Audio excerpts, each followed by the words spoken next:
हिमाचल प्रदेश के गांव-गांव में वर्तमान की सुखविंदर सिंह सुक्खू सरकार चर्चा का विषय बनी हुई है। नमस्कार, संवाद भारत देख रहे हैं आप और मैं हूं आपके साथ शिवा भारद्वाज।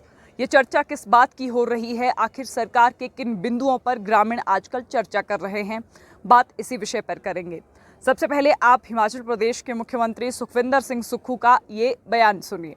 हमने 3 रुपए 7 रुपए में से 3 रुपए बढ़ाए, वहां से हमने ओल्ड पेंशन स्कीम का इंतजाम किया। हिमाचल प्रदेश के मुख्यमंत्री सुखविंदर सिंह सुक्खू का ये बयान आपने सुना, जिसमें प्रदेश के मुख्यमंत्री डीजल पर वैट बढ़ाने की बात कर रहे हैं। अब आपको जरा ये भी बताते हैं कि सत्ता में आने से पूर्व हिमाचल प्रदेश की कांग्रेस सरकार ने लोगों से क्या क्या वादे किए थे।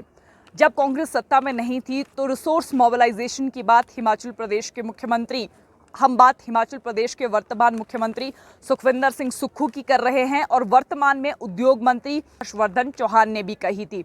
उन्होंने साफ शब्दों में कहा था कि हम स्टेट को रिसोर्स मोबिलाइजेशन की तरफ ले जाएंगे और खर्चों में भी हम कटौती करेंगे।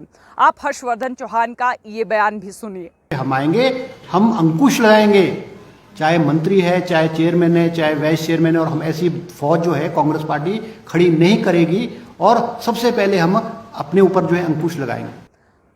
अब जिस तरह की बातें वर्तमान के उद्योग मंत्री हर्षवर्धन चौहान ने उस समय कही थी, क्या आपको लगता है कि वर्तमान सरकार उन बातों पर खरी उतर रही है? सबसे पहले अगर हम सरकार के खर्च को लेकर बात करें तो सरकार ने सत्ता में आने से पूर्व साफ शब्दों में ये कहा था कि एक्स्ट्रा खर्च नहीं किया जाएगा। इस समय अगर हम मंत्रियों की कोठियों पर खर्च होने वाले पैसे को लेकर बात करें तो एक अनुमान के अनुसार 50 लाख रुपए एक ही कोठी पर खर्च किया जा रहा है, एक कोठी की मरम्मत के लिए। और इसी तरह से अगर मध्यम वर्ग के किसी व्यक्ति को 50 लाख रुपए दिए जाते हैं तो 50 लाख में एक मध्यम वर्ग परिवार का एक आलीशान घर खड़ा हो सकता है। तो अब प्रदेश सरकार के खर्चों का आप अनुमान लगा ही सकते हैं। हवाई सफर पर भी कांग्रेस ने कहा था कि हमारे प्रदेश के मुख्यमंत्री हवाई सफर कम करेंगे। हमारा जो मुख्यमंत्री होगा वो सड़कों के माध्यम से जाएगा, हेलीकॉप्टर के माध्यम से नहीं जाएगा। लेकिन हवाई सफर भी लगातार हो रहे हैं और मुख्यमंत्री का खाली काफिला जा रहा है, लेकिन मुख्यमंत्री हवाई सफर कर रहे हैं।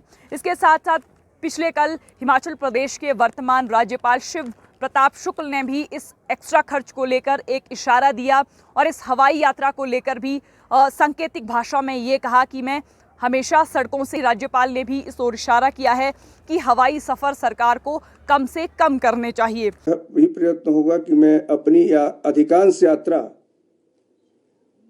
रोड साइड से ही करूं,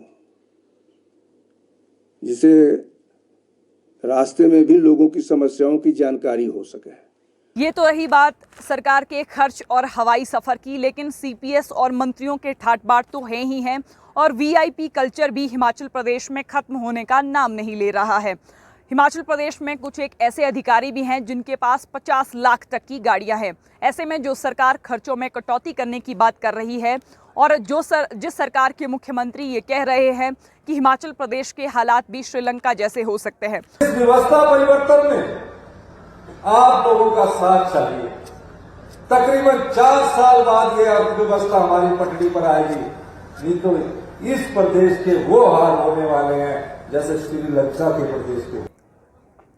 आपने हिमाचल प्रदेश के मुख्यमंत्री सुखविंदर सिंह सुक्खू के स्टेटमेंट को भी ध्यान से सुना और इसके अलावा वर्तमान के इंडस्ट्री मिनिस्टर यानी कि उद्योग मंत्री की बात को भी ध्यान से सुना कि सत्ता में आने से पूर्व कांग्रेस के इन नेताओं ने कहा था कि हम रिसोर्स मोबिलाइजेशन की तरफ स्टेट को ले जाएंगे और हम आर्थिक तंगी से जूझ रहे इस प्रदेश की अर्थव्यवस्था को उभारने का काम करेंगे।